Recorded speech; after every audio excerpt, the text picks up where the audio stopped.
ကရင်12မျိုးလုံးအတွင်းလွတ်လပ်ခြင်းအလံစောတုံစင်ဒီဘိုမင်ကအနောက်နိုင်ငံကို1916ခုနှစ်မှာတွားရောက်ပညာသင်ယူခဲ့ပြီးခုနှစ်ကြာသင်ယူလာတဲ့အခါ BSc MSc SPC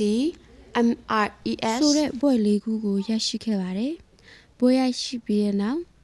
၄နိုင်ငံမင်းကြီး9ယောက်မြောက်ဖြစ်တဲ့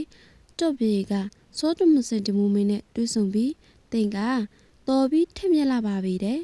အသိနိုင်ငံမှာအသိရဲ့လူမျိုးဘာသာတွေ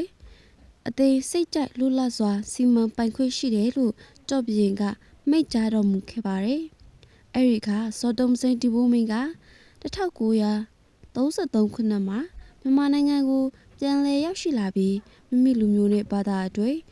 လုပ်ငန်းအမျိုးမျိုးလှုပ်ဆောင်ခဲ့ပါတယ်။1939ခုနှစ်ကရင်နှစ်တကူနှစ်မှာ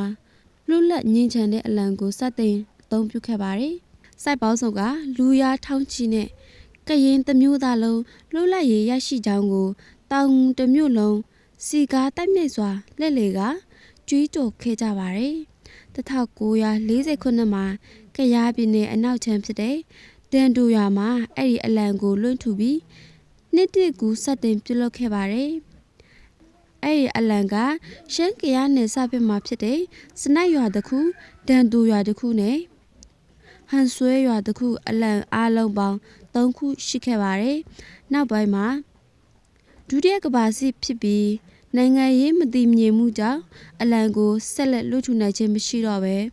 ပြောက်လို့နေပါဖြစ်ခဲ့ပါတယ်။ယခုအခါမှာအမှန်တရားကိုပြန်လဲဖော်ဆောင်ဖို့အတွက်အချင်းကြောက်ရောက်လာပြီဖြစ်တဲ့အတွက်ကရင်နှစ်သိကူနှစ်ဖြစ်တဲ့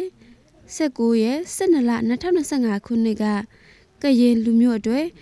ငြိမ်းချမ်းလွတ်လပ်တဲ့မူရင်းအလံကိုပြန်လဲလွှင့်ထူနိုင်ခဲ့ခြင်းဖြစ်ပါတယ်။